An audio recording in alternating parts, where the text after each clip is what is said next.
How far ahead of schedule are you, the way the season's gone?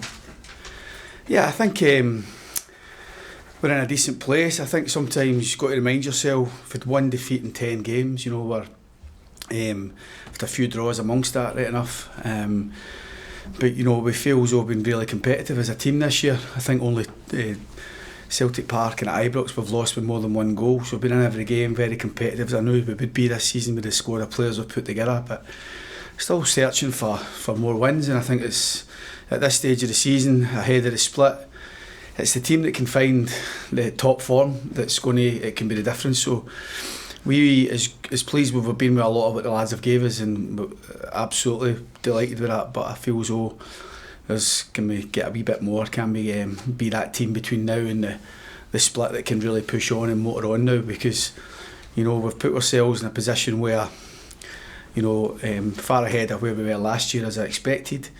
The squad's looking strong. We've got a few injuries and a couple of wee concerns at the minute, but by and large the squad have been able to answer up and get a lot of consistent results. So 1 defeat in 10 is great, but we want to add another 3 points tomorrow night against a team who are fighting for their lives and don't make it easy for any team.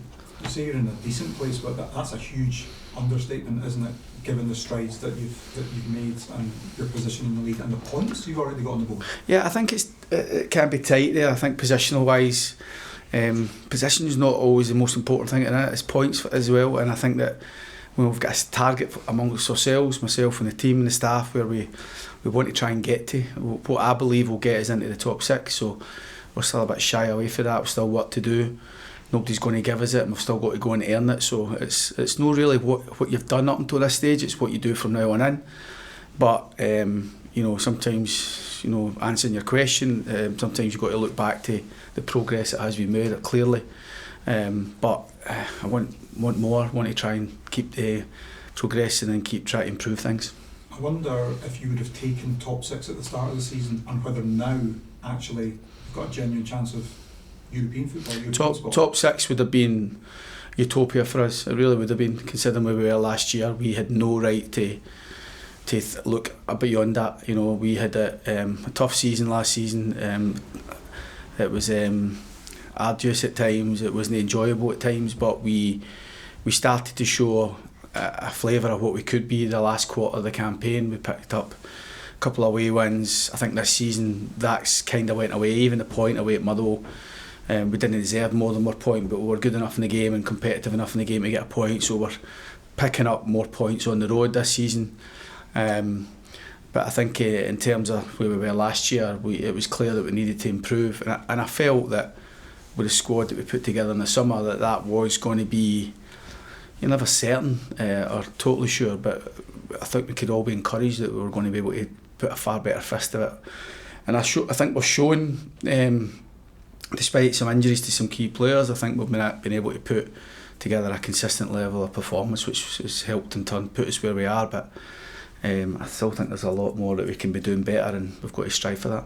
Just one last one on your player recruitment and also your retention. Both of them look to be top notch. How does that work? Is that you getting support, financial support from above? Is it your contacts? Is it a mix? Because that's got to be key, isn't it? Yeah, but I think we're similar budget. You know, the club were strong with their budget last season for us, but as it's well documented, we had a lot of players already under contract. This season we're working with lesser numbers, but I do feel that we're able to supplement that really with a bit more quality and a bit more experience in the right areas. The age of the team, up until recently when we've added a couple of lads in their 30s, and Van Veen and Greg Stewart, Gary Mackay-Steven, you know, on a short-term deal. Up until then, it was only really our 2 strikers that were in their 30s. So with a good age in the squad and good energy in the team, players who have got a level of games under their belt, but also the fitness and the drive and the energy to see what's next, and it might be beyond Kilmarnock, some of them, you know. And I feel as though there's players in the squad who will go beyond Kilmarnock in the future, which is good. I think when we first came in, we never really, with a lot of good players, with a lot of players who got the job done and won in the championship, but we didn't really have any value on the pitch. You know, we've got value on the pitch now. The recruitment, that's got to be part of your recruitment. Sometimes you've just got to take a good player for the sake of it. Like, example, Stuart Finlay, we're not going to turn the opportunity to bring Stuart Finlay back on loan. But we also wanted to try and come away from borrowing players. We wanted to try and be more Kilmarnock players, and like Lewis Mayo, Robbie Dees, these types of players were very important to us to try and get a familiarity and try to build something here over the next period of time. So the recruitment was really good in the summer. It was rushed. It wasn't as rushed as the previous summer, but we were under pressure to try and put a squad together with the League Cup games, and thankfully the type of players we've got, they've managed to kind of gel really quickly, and it's a testament to them really that they work really hard at that, manifesting that kind of team spirit, and that's been evident on many occasions this season. So we're in a decent place. If we'd said at the start of the season this we would be, with 9 games before the split, with the intention of trying to push on, that's what we're trying to do now. Who are the guys that you said have picked up knocks? Matty Kennedy, Danny Armstrong and Mally Watkins from the weekend. So need to see how they are. Mally got his early in the game, as did Danny. Matty was a wee bit later in the second half, but all three have struggled a wee bit and not been able to do full training ahead of the game. So we'll see how they are tomorrow. There's a chance all of them might still make it, but there's a chance one or two of them might not be quite ready to take part in this one. But other than that, the longer term injuries, Robbie Dees, Brad Lyons and Kel McInnes.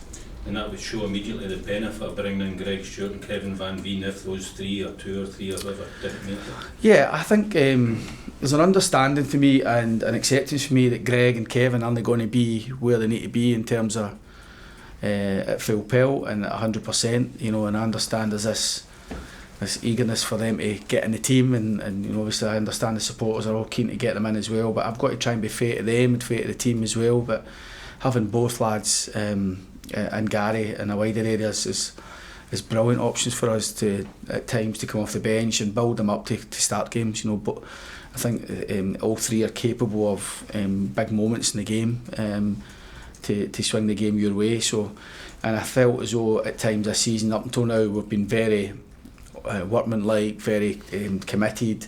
We've scored goals, but maybe at times we could have scored more for terms of the dominance we've had in terms of penalty box entries. So I feel as though all those 3 players and young James from Liverpool can maybe give us added goal threat. But there wasn't too much wrong with the team getting into the window, and I certainly think they were a wee bit stronger coming out of the window. Livingston are clearly struggling at the minute. Is this a fixture that makes you maybe a bit wary? It's mad. They were on a bad run when we drew 0-0 with them the week before Christmas over at Almond Vale. Myself and Alan Archibald go and watched them against Ross County last week, and for large parts of the game they were excellent, really good in the game. There was signs there that they were able to get themselves out of a tough situation at the minute, and I'm sure that their manager David will just keep at them and keep hoping that elusive victory that they're looking for at the minute can go and galvanise things and get them going again. But there's nothing in this league. We played a team on Saturday who'd won 1 in 19, Motherwell, and if you just flown in from miles and watched the game, you wouldn't have known which team was on an unbeaten 1 defeat in 10 and 1 in 19. That's the nature of the game. There wasn't a lot between the teams, and we've been pretty consistent throughout. There's some teams who have had little runs that have not picked up any points. Livingston being one, Motherwell earlier in the season. But on any given day, there's nothing. We don't think we're wholly better than anybody, including Livingston. And anything we get tomorrow and the rest of the season, we're going to have to work and scrap and earn it. You've managed teams, Derek, who've finished second in the league, third in the league. When you look around at the quality, you've got the now, the togetherness and that hunger. Do you see that this squad's got that in them to do this as well? I think it's still too early to make any real predictions on that. I think what we can do, if we keep replicating what we've done up until now, and we keep kind of churning out the points and our points per game, will get us roughly where we want to be. If we can get top 6, there'll be a feeling now if we don't get top 6 it'll be a really disappointing campaign. But for now it's certainly worth working towards, and we've got 9 games before that, as I say, to try and do what we can to make it what I would suggest would be a special season, considering where we were when we came in, where we were last summer. But we've still got it all to do. I'd rather talk about that once we'd achieved it, to be honest, rather than where we are now. Just a word on the squad. Speak to Joe there. You can almost sense the hunger. You round off some of the stats at the beginning, but you can sort of sense that hunger. You saw at the end of the game against Motherwell as well. This squad just could push on, not rest on any laurels or whatnot. Just a word on. Yeah, I think there's a feeling. I spoke with players this morning. There was a kind of feeling that even the draw on Saturday, draws that feel like a defeat. We drew 2 each year with Hibs, came down to 10 men after 60 odd minutes, and that felt like a defeat, you know. And I think that sometimes it's not a bad thing, that, you know. It's not a bad thing for players to feel that way, and it shows you maybe where we came from. But you know, I think wins will get the job done. When we need a few more wins for us to be completely satisfied with our work up until the split. Draws are okay, but normally okay doesn't get the job done. So I think there is a realisation that we want to try and search for improvements. I feel as though we've made improvements to the squad, and we need to be mindful that they're no able to come in and hit that ground running at the minute, these boys, but they can certainly give us something and lift the standards and lift the tempo of work. But improvements is what we're after. We can't sit back and look at what we've done up until now, and it's dangerous for us to do that. You said there'd be a feeling of disappointment if you didn't make the top 6, Eric. Would that be your feeling, or is it the players' feeling? I think everybody, to be honest, you know. But you know, I'm conscious we're not there yet. I'd rather talk about praising my players or the disappointment of not making it when it arrives. You know, we still just need to focus on the next game, and I believe we are good enough to go and do it. And I think if we mirror what we've shown up until now, we're almost 2/3 of the way through the season. If we mirror what we've done up until now, then we'll get there. But we need to continue to do it. Nobody's going to give us it. Derek, just a quick one. Neil Warnock appointed Aberdeen manager. Are you looking forward to potentially coming up against him?